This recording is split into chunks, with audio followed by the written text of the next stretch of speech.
Indus water commission Bharat पारां मुआहदे की मुअतली वारे अमल जो जायज़ो शुरू करे छॾियो आहे। इंतहाई अहम ख़बर खां नाज़रीन अवांखे अपडेट कयूं पिया।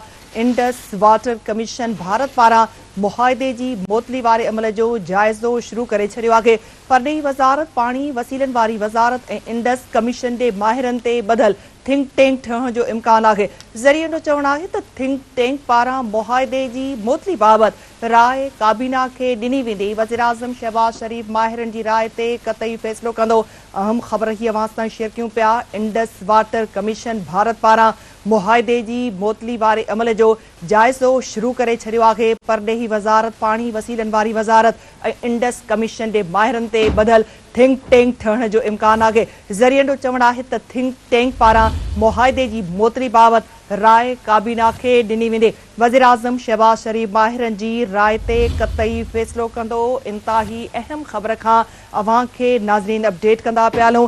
इंडस वाटर कमीशन भारत पारां मुआहदे जी मुअतली वारे अमल जो जायज़ो शुरू करे छॾियो आहे। परॾेही वज़ारत पाणी वसीलनि वारी वज़ारत ऐं इंडस कमीशन जे माहिरनि ते ॿधल थिंक टैंक ठहण जो इम्कान आहे। ज़रिए जो चवणु आहे त थिंक टैंक पारां मुआहदे जी मुअतली बाबति राय काबीना खे ॾिनी वेंदी।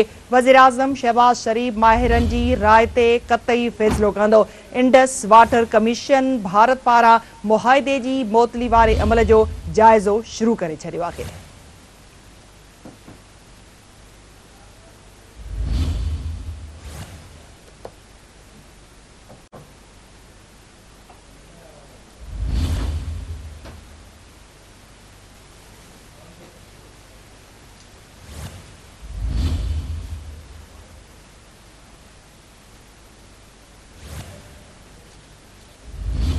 इंडस वाटर कमीशन भारत पारां मुआहदे जी मुअतली वारे अमल जो जायज़ो शुरू करे छॾियो आहे। इंतहाई अहम ख़बर खां अवां खे अपडेट कंदा पिया हलूं त इंडस वाटर कमीशन भारत पारां मुआहदे जी मुअतली वारे अमल जो जायज़ो शुरू करे छॾियो आहे। परॾेही वज़ारत पाणी वसीलनि वारी वज़ारत ऐं इंडस कमीशन जे माहिरनि ते ॿधल थिंक टैंक ठहण जो इम्कान आहे।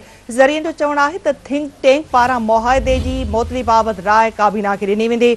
इन ख़बर जा वधीक अपडेट्स मालूम करण लाइ असां राब्तो कयो आहे इस्लामाबाद में सीनियर सहाफ़ी ऐं तज़्ज़िया निगार सिद्दीक़ साजिद सां। सिद्दीक़ साहब, इस हवाले से मज़ीद क्या अपडेट्स देंगे आप हमें?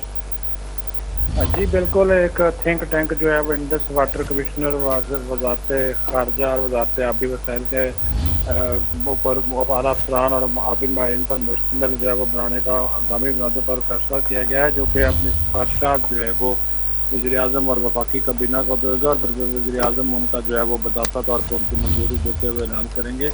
और इस थिंक टैंक की जो सिफारिशात होंगी वो ये कि इंडस वाटर जो कमीशन है वो उसको जो है वो मज़ीद फाल बनाया जाए और जो इंस्टेंट टास्क का मुआहदा है उस मुआहदे पे जो किस वक्त भारत की जानिब से एक तरफा तौर पर जो है वो उसको मुअत्तर किया गया है, उसके जो असरात हैं उसका भी वो जायज़ा लिया जाएगा और साथ ही साथ फिर जो कानूनी और तकनीकी पहलू हैं उसके ऊपर जो है वो गौर व खौज जो है वो किया जाएगा और उसकी सिफारिशात वज़ीर आज़म को दी जाएगी। क्योंकि जो इंडस वाटर कमिश्नर के जो है वो ये कह रहे हैं कि भारत की जानिब से जो इक़दाम उठाया गया है तो वो जो है वो बिल्कुल एक तरफा है, वो ऐसा नहीं कर सकता। इस वजह से पाकिस्तान के पास आलमी अदालत इंसाफ समेत आलमी बैंक और अक़वाम मुत्तहिदा के फोरम के ऊपर जो है इस मामले को जो है टेकअप करने के तमाम ऑप्शन जो हैं वो मौजूद हैं।